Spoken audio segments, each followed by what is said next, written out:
Hello and welcome back to my channel. Today we are going to talk through history curriculum, and I'm going to be really honest with you. History is not my sweet spot. It never has been. It's very difficult for me to retain history information and facts and figures and years and timelines and all of that stuff. But one of the beautiful parts about homeschooling is you get to learn or relearn alongside your children. So as we have studied history, I have relearned again, some new things, and learned alongside my children and watched them grow. Some of them love history more than others, and some of them have more of a natural bent towards history, like their dad, and some of them are more like me, and they don't. So one of the things that I do love is learning alongside of them and learning things that I probably didn't learn in school, or refreshing my mind on things that I did learn that I did not retain. I will say they have a much larger capacity for retention than I do, and they do remember these stories, and they do remember the timelines a little bit better than I do, generally speaking. So let's jump into this curriculum. I don't want this video to be too long or to take too much of your time, but I do want to show you a couple of curriculums that we have used specifically for history as we have gone through our homeschooling years. So the first one is a world history, and it's called The Mystery of History. This is actually volume 2. I can't find my volume 1, so I've lent it to someone. So if you're the friend who has my volume 1 Mystery of History, will you just shoot me a text? I don't need it back. I just can't remember where it's at or who I gave it to. So this is volume 2. There are 4 volumes in this curriculum. So volume 1 is like the beginning of time to like AD 30. So then this one starts AD 29 to 470. AD 29 to like the 1400s, 1456. So basically this one covers the early church and the Middle Ages. And then this is book 3, History of History, volume 3. You can see this one covers the Renaissance, Reformation, and the growth of nations. So from like the 1450s to the 1700s. And then volume 4, which we have not yet gotten to in our particular schooling, goes from the 1700s to basically modern day. Obviously it can't go to right now, but it moves up through modern day. So let me tell you why I love this curriculum. First of all, there's a wide variety of ways that you can use this. So one of the things is you can kind of tailor it to how much work you want to do for your classroom. There are not books or anything that go with this, like student books or anything that go with this, but basically you have different units. So well, this is perfect. So this lesson is about Masada, which is kind of cool because Joe and I actually went to Masada when we went to Israel, and it's incredible. And it was really neat to see it in person. But so basically you're going to have a lesson, and it's going to just have a narrative that you're just going to read aloud. It's going to go down to here, and then there's activities for that lesson. There's younger student activities, middle-aged student activities, and older student activities. We don't do a lot of these activities, to be honest with you. There's a great deal of work that can be put into this curriculum. You can do like a timeline in your classroom. We do some timeline stickers, which I will show you in just a minute, but basically we're just doing the read aloud, having a discussion, tying it in with the other lessons that we've already covered. And one of the things that I do love is, this is a really great curriculum as far as being honest about what happened in different circumstances. It doesn't, there are some curriculums who take history and they kind of sugarcoat it a little bit, like, oh, the Europeans came to America and the Indians were all converted to Christianity and they all lived happily ever after. There are truly curriculums that say that in regards to what happened when people migrated and took over where the Native Americans were. this is not that kind of book. This is going to be honest. And in that vein, they're honest about like some of these lessons are a little bit more gruesome. And so they say, I recommend previewing this lesson to determine what's best for your child. They even tell you like the next 2 paragraphs may be disturbing for some children. Use your discretion in reading them. So you can skip this part. And then it says resume reading here. You know, and so you can kind of tailor it to what your children are capable of handling and listening to, whether it's just their own personality or whether it's their age. It gives you the opportunity to be truthful, but also to be prudent in what you're sharing with your children. So there are, you know, units in here. Buried City of Pompeii. So you go, and then there's like a review at the end of each one. And then there's like it says, what did you miss? And again, we don't do a lot of this. We are just reading out loud mostly. What did you miss? And then you start the next little unit. So this one, you know, this is like week 4. What do you know? This is pre-test number 4. So you're going to test what do they already know? What do they remember from the lessons that you've already covered? Then you're going to have 3 lessons for that week. 1, this is 2, the Apostles' Creed. This is 3, St. Valentine. Then you're going to have activities, a review, and then what did you learn? A quiz for week 4. Then what do you know pre-test for week 5? So there's 3 lessons per week. And there are, sorry, I should have looked this up before. I think there's 30 weeks, 28 weeks. So there's 28 weeks in this one. I think that's pretty consistent in each of the books.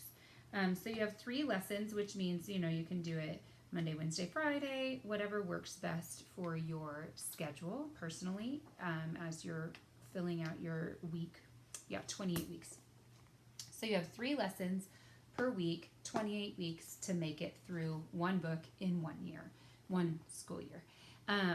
So we love these. And the thing that I love the most about this curriculum is it takes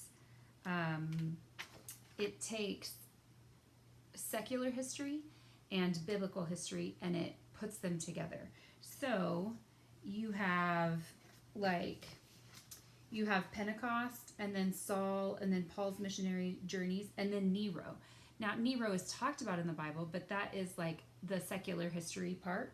And then you talk about the martyrs of the early church, and then Josephus, and then you talk about Masada, which is not necessarily specifically mentioned in the Bible, but it is happening at the same time. Then you go to the Dead Sea Scrolls. So let me go a little bit here. Okay, right here. So you've got St. Patrick, a missionary to Ireland, and then you have Attila the Hun, and then you have the fall of the Western Roman Empire. Then you go to like daily life in the Dark Ages, King Arthur and the Knights of the Round Table. Then you go back to Justinian I and Theodora, rulers of the Byzantine Empire. Well, the Byzantine Empire is talked about in the Bible. So it just goes back and forth, where it talks about both the secular history and the biblical history that are happening at the same time. So it gives you this great cohesive look at history all the way through. It's a little bit more noticeable in the first one, where the biblical history is really like lining up together. But even this is a great example. The Ming Dynasty of China and the Forbidden City. And then you go to John Wycliffe, the Morning Star of the Reformation. So it's showing you that whole full picture of what was happening in world history at that time. The one thing that we do is we are creating a timeline in a notebook here. So I have just printed these off, these timelines. So you can see this is like, ooh, sorry. Let's see if we can flip this. Okay, so this is like 4000 BC and then 3975 BC. And basically, I will put a link in the description box, but I order these little stickers You can just print them yourself, or you can just have them printed and shipped to you for a really reasonable price. And you order these stickers, and the kids color them, and then you're creating this timeline. So creation is shown at 4004 BC. The dinosaurs were in 4004 BC. Tubal and Jubal were 7 generations after Adam. So see, then you flip it, and you keep getting closer and closer to modern day. So then you've got 3950, 3925, 3900. See, so then you can go and you can show that, let's find 2 that are the same. Like here, it's showing that the flood was in approximately 2349, and then the Ice Age was in 2300 to 1600 BC. The Sumerians were in 2300 BC. So you just go all the way through, and you see all of these things that are, happening at the same time simultaneously. So this is Julius Caesar and the Julian calendar. Cleopatra was at the same time as Herod the Great. Augustus Caesar and the Roman Empire. There's John the Baptist. Like, it just goes all the way through. Jesus is born, then Herod, then Tiberius Caesar, then Pilate. Then we have Pentecost, Jesus' death and resurrection, like all the way through to the modern age.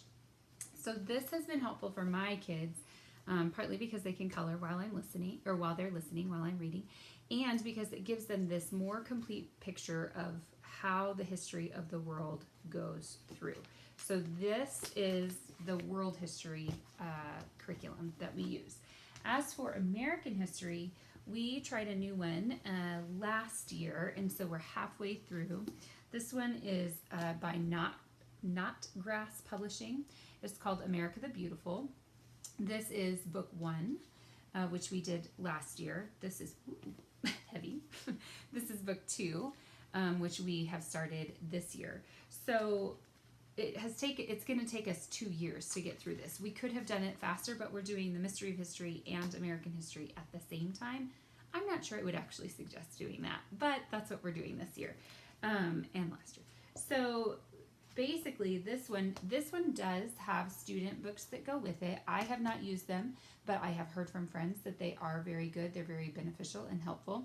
So you have 2 books that you're reading from.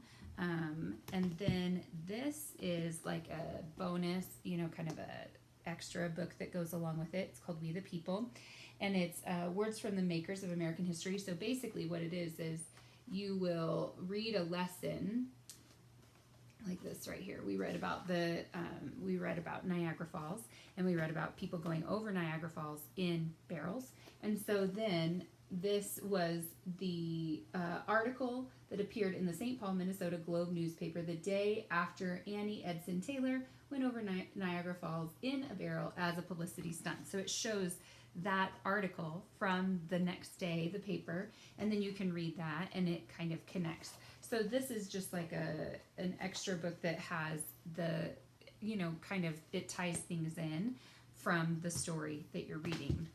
America the Beautiful also has a booklet of maps that show different, different ways that the country was divided at the time. It shows mountains. It shows people's paths, like the ways that they were traveling. It shows different cities and battles. So this one is kind of a supplemental one as well. This is a timeline similar to the other one, where you're going in. I thought they had colored some of these, but they haven't. Okay, so you can go in, and it shows the American history timeline. It talks about people. There are some that you fill in after you've read the lesson, so that's that. And then there is an answer key for the different projects and little fill in the blanks and stuff that you're doing. So again, this one is a read aloud, and let me just show you what it looks like. So it goes from America before the arrival of the Europeans all the way to America Begins to Heal After the Civil War. That's the first one. So this one is America from 1000 to 1877. This one is the late 1800s to present. And so you have a lesson that you read. This is filled with beautiful photos that are, some are color, as you can see, and some are black and white. And it is really, really thorough. I have really enjoyed this one. So basically we read this aloud. I'm reading all of this, you know, to them, showing them the pictures, and then we follow up with anything that was mentioned in We the People, and we fill out, we look at the map if it tells us to do that, which it's going to tell you, you know, like lesson 2 is map 4, and it's part of Our American Story. Then it's going to tell you down here for literature, you can read, it has extra books that you can read. It tells you what to do in the student workbook. And then that one doesn't have a We the People. So let's go to one. Okay, so see, here's one. There's a map study. After lesson 4, there's a map study. Complete the assignment for lesson 4 on map 4 in maps, which I already showed you. There's vocabulary stuff. And then in the timeline, next to 1400, write Native American tribes migrate into what is now Georgia. It tells you what literature to read. So Indian Child Life Part 3 in We the People, page 4. And then it tells you your student workbook.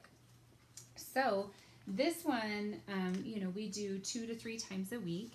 It's very, very interesting. I feel like my kids have really enjoyed it. Like I said, we are not doing the workbooks, but I do think they would be helpful and beneficial, and I've heard that they're very good.